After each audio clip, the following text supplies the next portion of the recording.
If you think you're ever truly alone at home, you're not.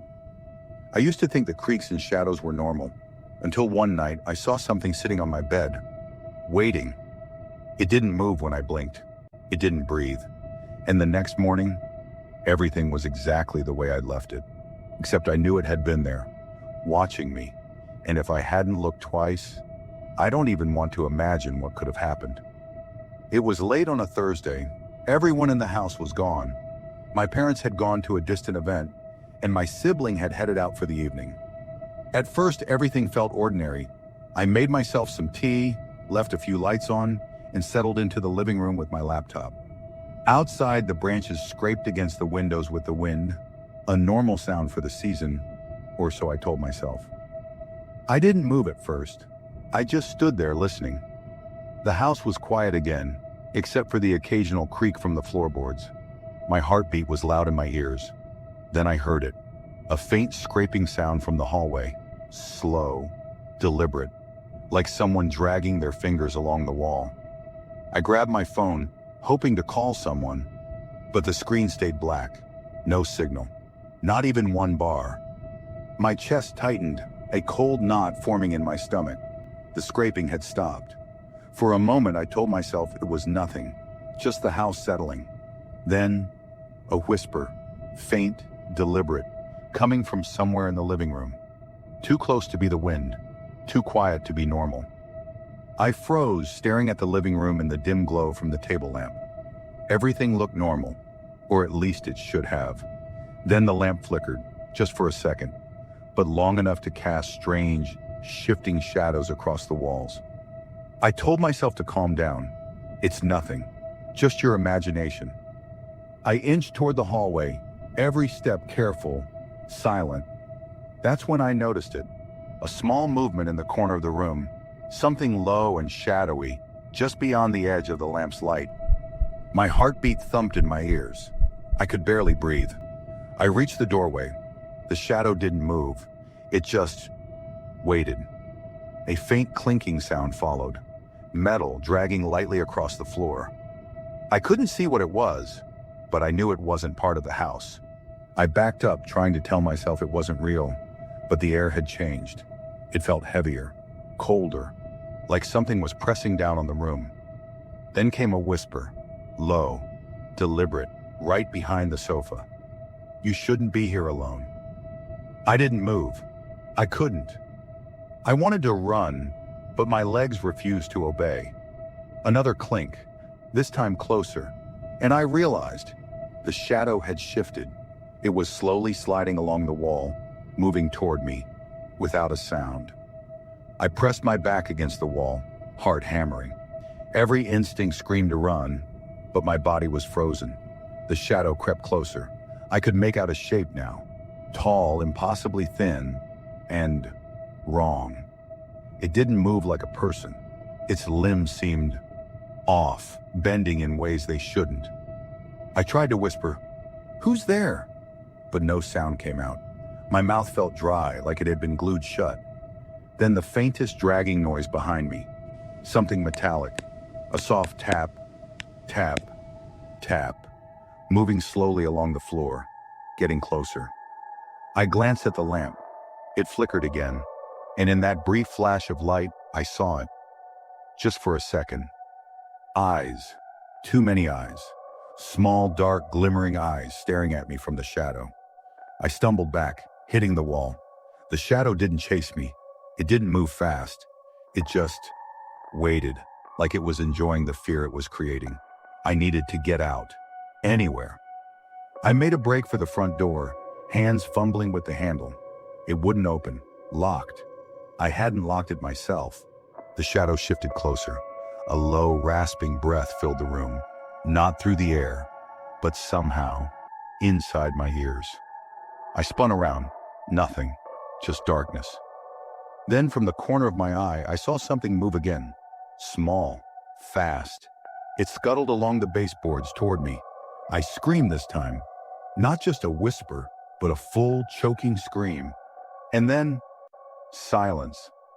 I didn't move for what felt like hours. The lamp stopped flickering. The room returned to normal. Almost. But on the coffee table, where I had left my laptop, was a note. You can never be alone. I didn't sleep that night. I never stay alone in that house anymore. And sometimes when the lights flicker, I swear I can hear that dragging sound, waiting, just beyond the edge of the light.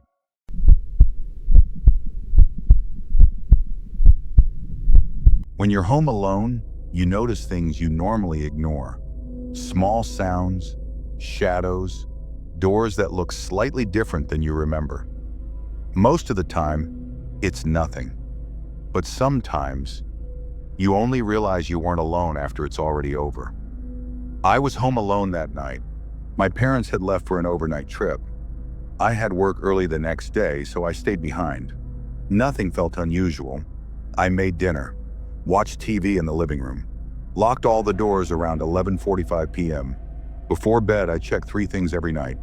Front door, side door, thermostat, all normal. I went upstairs around 12:30 a.m., left the hallway light off. I never sleep with lights on. Around 2:11 a.m., I woke up.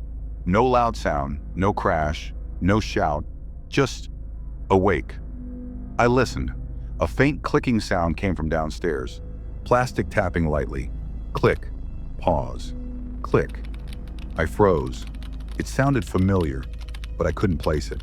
I stepped into the hallway. The air was colder than it should be. A dim flicker came from the living room. Not a light. Something lower. Moving. Flickering. I went down slowly. The TV was on. Muted. Playing static. I know I had turned it off. Not sleep mode. Completely off. The remote sat on the coffee table, exactly where I left it. Click. The thermostat adjusted itself. I walked over. 60 degrees. I never set it that low. I changed it back. Turned the TV off.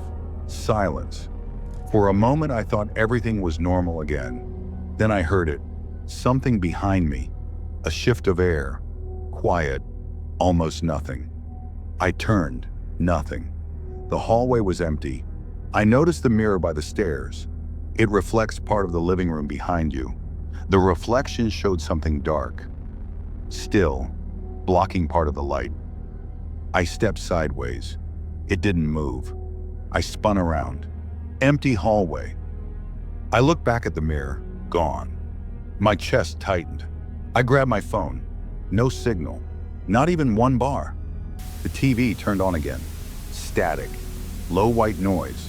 And beneath it, breathing. Soft. Deliberate. Almost blended with the static. I backed toward the stairs. The thermostat clicked again. 58 degrees. I didn't touch it. I shivered. Then, upstairs, a single step. Slow. Deliberate. Directly above me. I couldn't move. Another step. Closer. I finally ran, barefoot, to the front door. Outside. I called the police from the driveway. When they arrived, they searched the house. No one inside. No signs of forced entry. No broken locks. Nothing missing. But they found something. The attic panel in the hallway ceiling. Slightly open, unused. No reason to be open. They pulled it down fully. Flattened insulation near the edge. Someone had been lying there. Above the hallway, above my bedroom. They shone their flashlight deeper. Empty water bottles. Food wrappers. Old, but not old enough. The officer asked how long I'd been hearing noises. I told him it was the first time that night. He didn't answer. Then he said, people who hide up there usually wait weeks, sometimes months, before they come down. I stopped sleeping late after that. I check every noise now, every shadow, every flicker, because sometimes the house isn't making them, and sometimes they're already watching you.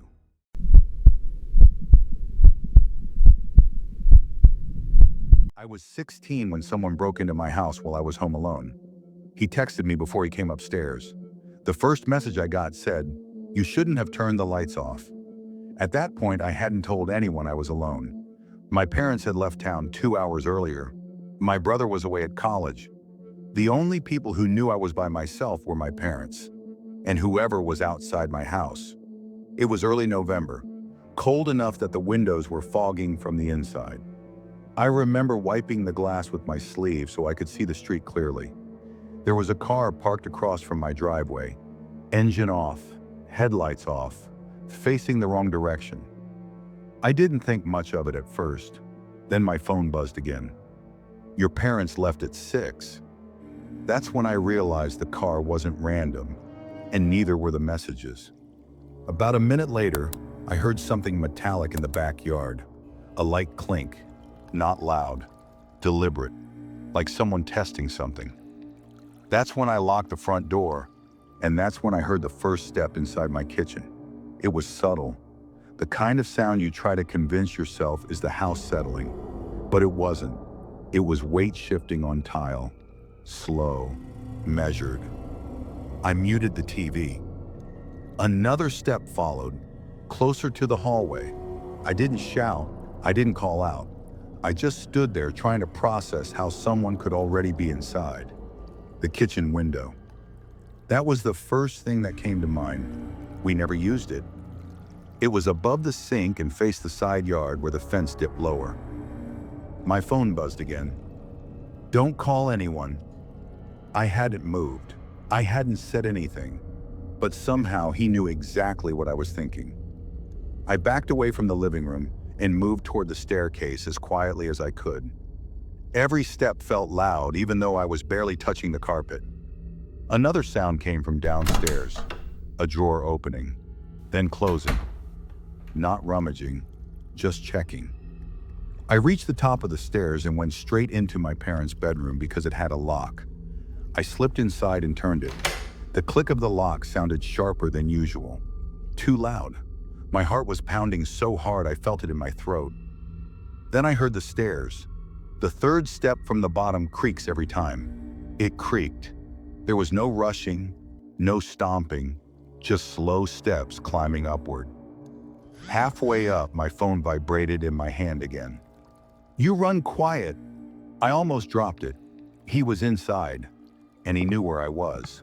The footsteps reached the top of the stairs. They stopped. Silence filled the hallway. I stared at the door handle, waiting for it to move. Instead, there was a soft knock. 3 taps, evenly spaced. I didn't respond. Another message came through. "I just want to talk." The door handle turned gently. It didn't rattle. He wasn't forcing it, just testing. I finally called 911. I kept my voice barely above a whisper. I told the operator someone was inside my house. While I was giving my address, the man spoke. His voice was calm, almost bored. "You don't have to lie to them." The operator asked if he was near me. Before I could answer, something slid under the door. A folded piece of paper. I didn't move to grab it. I just stared at it on the carpet. The footsteps moved again, down the hall, into my room. I heard my desk chair scrape slightly, then a pause. Then my phone buzzed again, this time from a different number, a picture message. It was a photo of my bedroom, taken seconds ago. The caption said, "Wrong room." I felt something inside my chest drop. He wasn't just inside. He was close enough to hear everything. The operator told me officers were 2 minutes away. That's when I heard something that made the situation worse. Not footsteps, breathing. Right outside my parents' bedroom door, slow, controlled, as if he was standing inches away from the wood. Then he whispered, "I know this room locks." The handle turned again, slower this time. Then it stopped. Sirens became faintly audible in the distance. The breathing stopped immediately. I heard fast steps now, not calm anymore. Running down the hallway, down the stairs. A loud thud from the kitchen, then the back door slamming open. By the time the police cleared the house, he was gone. The kitchen window above the sink was unlocked. The screen had been removed carefully and set against the fence. There were muddy footprints on the tile. But what bothered me most wasn't the entry point. It was the paper he slid under the door. After the police left, my dad told me not to touch it, but I already had. It was a printed photo, taken from outside earlier that evening. It showed me standing at the living room window, wiping the fog off the glass, looking directly toward where his car had been parked. On the back of the photo, written in black marker, were 4 words. "You noticed too late." The prepaid phone was never traced. The car description matched nothing in the area. No neighbors reported seeing anyone unusual. What stays with me isn't the break-in, it's the patience. He wasn't guessing. He wasn't randomly checking houses. He was watching long enough to know our routines, long enough to know when my parents left, and long enough to know exactly which room I ran into. Being home alone wasn't the mistake. Assuming no one was paying attention was.